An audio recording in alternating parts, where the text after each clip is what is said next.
উচ্চ সুদ হার ও নীতিগত দুর্বলতার কারণে এমনিতেই চাপের মুখে আছে দেশের অর্থনীতি। তার উপর মধ্যপ্রাচ্য যুদ্ধ বিশ্ব রাজনীতির প্রভাবে এই সংকট আরও বাড়তে পারে বলে শঙ্কা প্রকাশ করেছেন ব্যবসায়ীরা।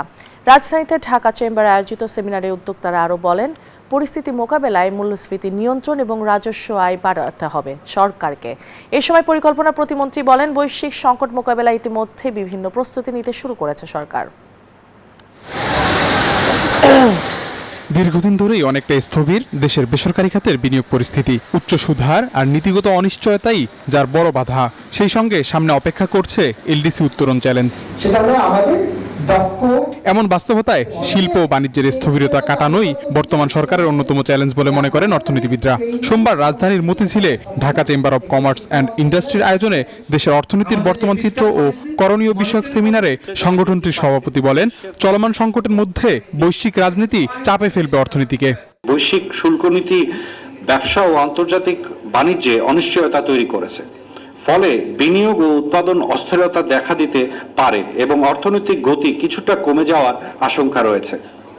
সাম্প্রতিক সময়ে মধ্যপ্রাচ্যের উত্তেজনা বৃদ্ধি পাচ্ছে, যা বিশ্বের প্রায় 20% তেল ও গ্যাসের পরিবহন গুরুত্বপূর্ণ পথ হরমুজ প্রণালী নিয়ে ঝুঁকি তৈরি করেছে। বাস্তবে রিটার্ন সাবমিশন যা দিচ্ছে তার একটা বড় অংশ দেখা যাচ্ছে জিরো সাবমিশন, অর্থাৎ বড় অংশই কিন্তু ট্যাক্স নেটের বাইরে। সেটাকে যদি আমরা নিয়ে আসতে চাই তাহলে অবশ্যই আমাদের মডার্নাইজেশন বা অটোমেশন। সেমিনারে অনলাইনে যুক্ত হয়ে পরিকল্পনা প্রতিমন্ত্রী বলেন, অর্থনীতির স্থিতিশীলতা আনতে বিনিয়োগ ও কর্মসংস্থান সৃষ্টির দিকে মনোযোগ দিচ্ছে সরকার।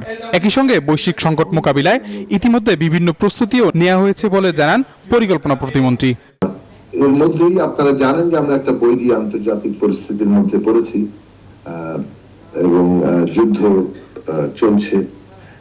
সেই জায়গায় কিভাবে এর অভিঘাত আমরা মোকাবেলা করব, দুনিয়ার অন্যান্য অঞ্চলের মতোই সেই অভিঘাত মোকাবেলার জন্য সরকারের দিক থেকে সর্বোচ্চ সচেষ্ট সরকার আছে এবং ইতিমধ্যেই নানাভাবেই এই সংকট মোকাবেলার সম্ভাব্য প্রস্তুতিগুলো নেওয়া হচ্ছে। সেমিনারে বিনিয়োগ বৃদ্ধি, কর্মসংস্থান সৃষ্টির লক্ষ্যে কার্যকরী পদক্ষেপ নেওয়ার আহ্বান জানান আলোচকরা। আবি আব্দুল্লাহ, নিউজ 24, ঢাকা।